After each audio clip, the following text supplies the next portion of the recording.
Hi, welcome to episode 2 of my podcast. Today I'm talking about gender and identity. This is a constantly changing topic, and so I decided to talk to someone who identified as gender fluid themselves. So I hope you enjoy our conversation and learn something from this. Go for it. Um, I don't really know where you want to start, I guess. I just want to say, I have very little experience with this from Columbus because there's little to no exposure for people Yeah, to learn about these things, and especially in sex ed in high school, it's literally just kind of the basics. So I think it's really important for people to not necessarily be forced to talk about these things, but definitely be given the opportunities and experience and have at least be made aware that you're allowed to yeah, and discover. Because I definitely know myself. I didn't know you could be gay until halfway through 7th grade. Someone was like, "Yeah, that's a thing," and I'm like, "What?" Like I literally was so sheltered and just I didn't know it could happen. yeah. I was I my parents had pretty much raised me pretty progressively in those aspects, being no matter what, we're comfortable with whatever. But I was with Sunny. She was my instructor for that comprehensive sex ed, and I got a whole introduction to everything, and I was like, I didn't even know that this existed. Yeah, How have I known so little? I thought I knew everything there was to know, but yeah, it is really complicated. I mean, it's just as complicated as people are because everyone's different and everyone has a different way they want to identify, so they feel the best about themselves. exactly. And it's always changing. There's never Yeah, one set thing that happens. But that is really hard for people to get behind, that it's always changing, especially older people that are like, what the heck? and I And think the rejection to that stuff is just confusion around. there is, I mean, there's definitely a lot of just confusion. I do think some people just refuse to see it as a okay thing. Some people just decide it's evil and just stay there. Yeah. But yeah, a lot of it is really just confusion and I don't understand it, so it must not really exist. And it's Exactly. oh, Well, that's my goal for this thing, is to hopefully gets on some people's minds, and maybe take further steps to better educate themselves around these things. Because yeah, I know some there's the SOGIESC acronym that a lot of educational uh, facilities use, which is the acronym for sexual orientation, gender identity and expression, and sexual characteristics, just as a way to kind of simplify everything and have a way for people to um, separate those aspects of the yeah. person. Because when I was learning about this, we did the genderbread person. I don't know if anyone. Yeah, Sunny sent me that. Yeah, and it was It the was little cute. brain for identity and everything, and I thought that was a really great way to do that. But now I know Canada is doing a galaxy, which is separating gender and sexuality, and being it's way more extensive now, because there's just, Yeah. again, as it's constantly changing and all of those things. But I mean, I don't even, where would you like to start? I don't even know. I'm not quite sure either. So do you want to start with just, I guess, gender identity? Yeah, I'm sure. down to pick some. But So I know gender identity is defined as someone's personal what they personally have in their brain as it's their own sense of their gender. yes. And that's separate. That's separate but somewhat related to their expression. Yeah. Really, their identity and their expression are pretty closely tied, because it's but it also has to do with how comfortable you are Hmm. with your gender, your gender. Because I know I definitely really uncomfortable. Sometimes I overthink it. I'm like, how should I dress so I don't freak people out or whatever, Yeah. and So stuff like that. there's like normal, not normal, but stereotypical like dichotomy of male and female, but then there's also this whole spectrum where there are people who don't necessarily feel comfortable being one or the other. Yeah. I mean, I know there's like for indigenous specific people, there's two-spirited, which I actually just learned about like the other day. And it's kind of, it has to do with their culture specifically, Mm-hmm. but more like of an umbrella term is like non-binary, and then within non-binary there's like smaller subcategories like gender fluid and just like agender and transgender. Is that true? Like, is that right? Yes, that's Okay. like different kinds. Transgender isn't really considered non-binary unless you are like, because technically, if you look at it very technically, if you consider yourself non-binary, you are trans, because that just means you're identifying as something that's not on your, like, that you weren't born as. But transgender usually does kind of follow the dichotomy, because usually someone's like, just like, I was born female, but I identify as a male, so it's like just from one to the other. Mhm. So it tends to be like more structured, but there definitely are people that like identify as non-binary, which is technically transgender. So, I mean, I don't want to cross any boundaries, but like, what experiences led you to like kind of come into who you are as a person? I don't know, I guess it's just, I mean, it's just life. You Yeah. go through it and you're like, this doesn't feel right, kind of thing. Like, I don't have like as like, I guess, strong feelings like someone who's trans may feel like really dysphoric and like have to like switch immediately. I kind of just like step back and like slowly worked my way into what I identify as, because um I was born female, and Mhm. then I slowly was like, I don't feel comfortable. Like, this doesn't feel right. So I just kind of like was tried out, like, maybe I'm like non-binary. And then, no, that doesn't feel right, because sometimes I feel more feminine or more masculine than other days. So then I was like gender fluid, and then I think that's where I'm at right now. But Yeah.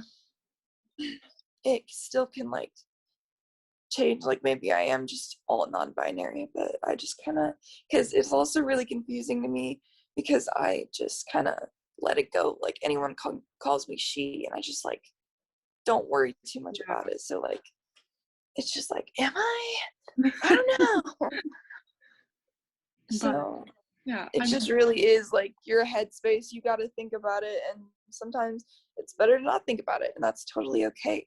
It's just about being comfortable with who you are. yeah. So, like, and then building on that is pronouns, and that's something that I've heard like a lot of like for non-binary terms. I've heard like is it like it's with the X? It's like G, Jim, See some, yeah. yeah. But I know like I mean I've more like large scale I've seen like they, them, theirs as like kind of like the most go-to for that. Like I know you said that you personally aren't necessarily super hurt when people do use like gender specific pronouns for you. Yeah. Like how damaging can that be to some people when they are misgendered? I mean, sometimes, again, like sometimes I just like step back, like it's fine. I don't want to worry about that. But definitely, like, it's just like when someone says it, like the wrong pronoun, you just hear it and you're like, but that's not right. And you just like get Yeah. really in your head about it. Like, this, maybe I am, like, maybe I'm wrong. Like, you just kind of like, it's like a whole, I don't want to say mental breakdown, but it kind of like brings you a little closer to that, because you're like, you're already like kind of confused, like, Yeah. feel wrong in your body, and then someone else is just like purposefully or maybe even accidentally, because sometimes they mess up, and it affects different people different ways when people mess up.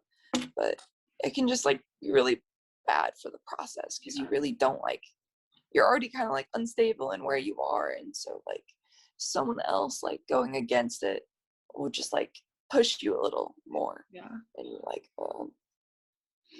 I mean, like, I know personally, like, I know very few people who do, like, who are consider themselves to be trans and, like, can have I know, like, literally being in Columbus, I know of well, not I know of probably one person who is, like, that's just from who I know, who is openly non-binary, but I know that for them, it was really distressing to have someone refer to them as female when they were very open about being non-binary, because they were talking about how it just kind of it brings on like shame to them, and like even with people who are possibly transgender but not aren't necessarily open with the fact of being like I have transitioned, like mistaking their like pronouns at a doctor's office, like Mr.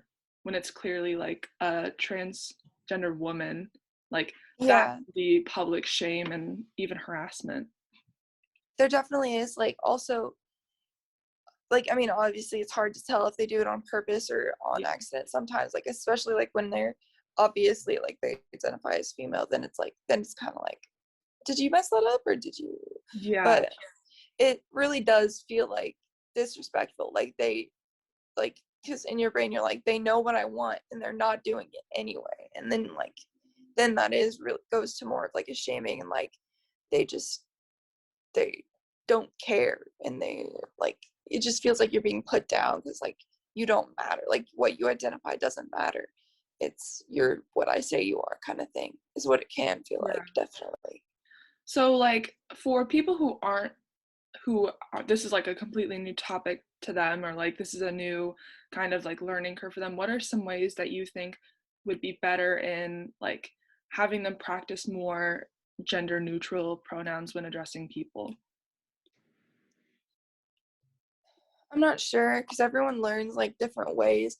I Yeah. definitely know like there's been like, or like when you introduce yourself, like include your pronouns, which is like, which could work pretty well, but also if you're nervous about it, then like, then would you want to, like, Yeah. you don't know, especially if you don't know like where they stand, like if they're supportive, if they're against it, like you're just scared that like, how are they going to respond? So I also have seen like stuff like the name tags where you can just write it on there and they can just read it and know. Yeah. So I think different implementations of like little stuff like that could really help like correct mistakes before they happen, make people feel more confident and like comfortable. Yeah. I know like personally, like not it's not a challenge because I'm hesitant to use those pronouns and use gender neutral terms, but it's like so ingrained in our brains, like if we see someone that's not necessarily fitting into the male or female category that we're so used to seeing, like it can be kind of not polarizing, but it's really like not shocking. I don't know how to say this, but it's Yeah. like outside of the norm, and it's I think the best way that that I've been practicing that is actively correcting myself, like I don't know this person all that well. I need to make sure like I mean, and I think you can pick up on some context clues in some cases with people, if even if they don't necessarily like explicitly say what their preferred pronouns are, but if you're not sure, like I always try and be as neutral as possible and correct myself if I'm wrong. I think that's like pretty much like the first step someone can take for that kind of thing. Yeah, that's definitely a good step, first step to take too. And yeah, it is just like you see someone different, your brain is like, what do I do with this? Like, Yeah. because you're, I'm sure you're not like, you don't, it's an unknown. So like, Yeah. that's just a natural like human response to be like, uh-oh, I don't understand. So it's like, that's not a bad thing. It's just, yeah, like what you do after like kind of defines more like who you are. And I think that's a really good thing that you're doing. Yeah, I could definitely be better about like trying to be, because yes, I do, I work really hard to like correct myself and make sure I'm doing the correct pronouns for people that I know of, but I honestly, so much anxiety about like asking I know, people. and it's hard sometimes, especially when it's like if you're around a group of people that maybe like aren't super open about that stuff, like are they gonna think you're like pushing some sort of like stereotype on them or like forcing them to be open about those things, like Yeah, that's so like, yeah, it just also depends on their level of comfort with it too, because maybe they don't want to tell you, and maybe being forced to like say something would like hurt them more. So yeah. it's like, how how do we handle this? It's really hard because just everyone's at a different stage of like acceptance with themselves. So Yeah. it's like another layer of like, what do we do? I mean, do you have any questions like for me at all, or like any, or like is there any like not like questions you want to pose to like anybody, like open questions? I don't know.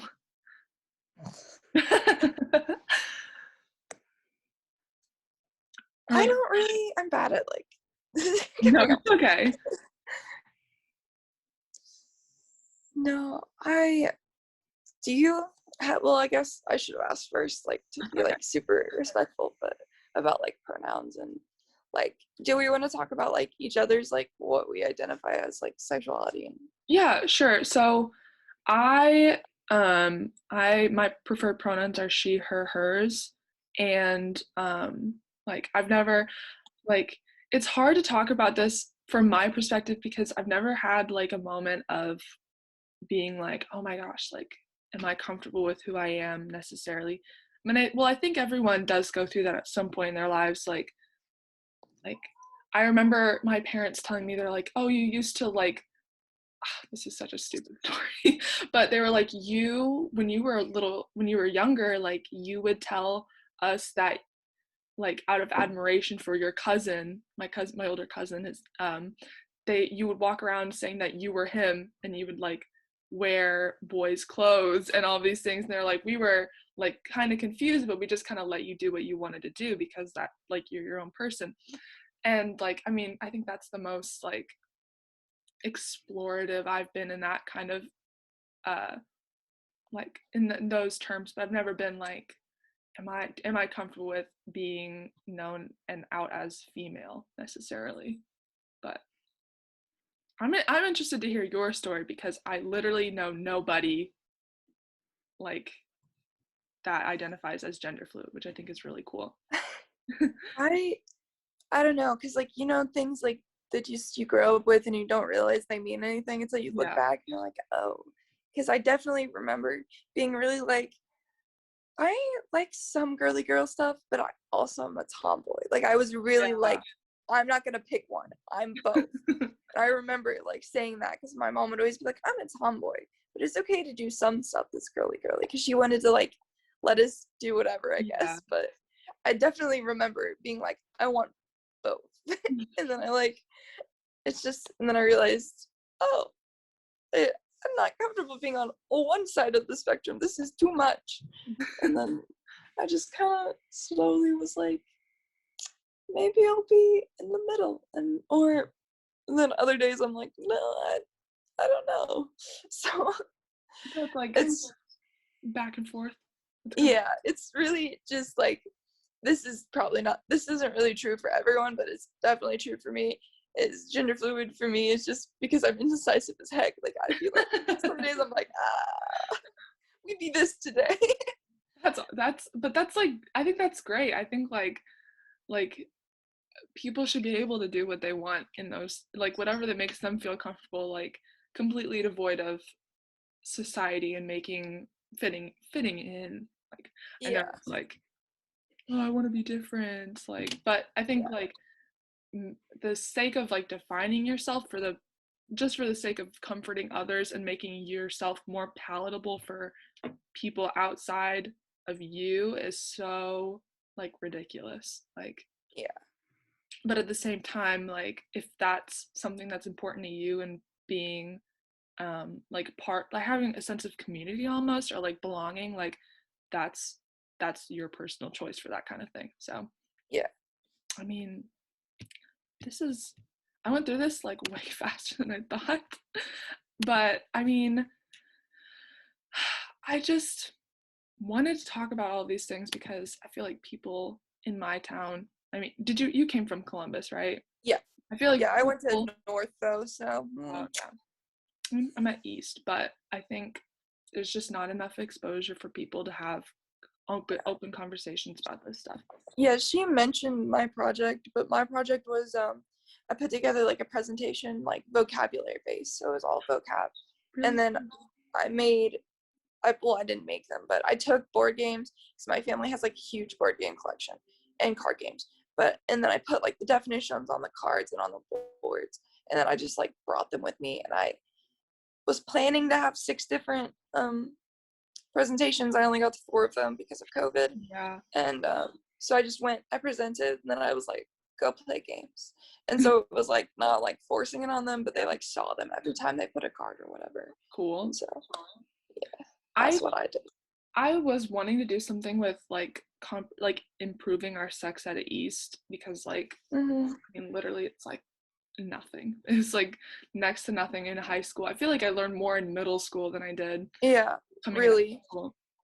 But I wanted to do possibly like some sort of resource guide or something that could be like given to students in the health class like as an extra option, like making I went to Mr. Gratz about it, our principal, and he basically told me like I don't want anything that you do to be tied to East's name. So I was like, yeah, I know. I was Dang. like, okay, well, so I was told like you have to do something like in the media or something that won't be tied back to East. So I was like, what the heck, whatever, I'm just gonna do a podcast. But I know I was shocked Okay. because Dang. people told me they're like, oh, Mr. Gratz is like super open to like new ideas, like especially surrounding like resources for kids, but like he just told me like absolutely not. And I was like, I was planning on doing like parental like Consent parent form. yeah, like I didn't want to just Thanks. shove it in. I don't know, it was really sad, but podcasts are really cool too because I get to like it's pretty casual. I could just get to talk to people about things, which is awesome. Yeah. But I'm really glad Sunny got me in contact with you about this stuff because I definitely learned something and I definitely like wouldn't have been able to properly talk about this subject without someone else with like tons more experience than me about these things. So, I mean, is there anything else that you want to bring up specifically for like people who might be uh, in the middle between things or like unsure of what they want to do? Well, I guess just like if you need outside validation, my guys, just know you don't have to pick something. If you don't like, if nothing you see or know of like feels right, you don't have to pick something. And I know sometimes a label's great because then you feel like, oh yes, it exists, so that means I am okay to be this. But sometimes you really don't. Like, if it makes you most comfortable to not try to fit yourself in a category, then you don't have to pick something. You can just be you.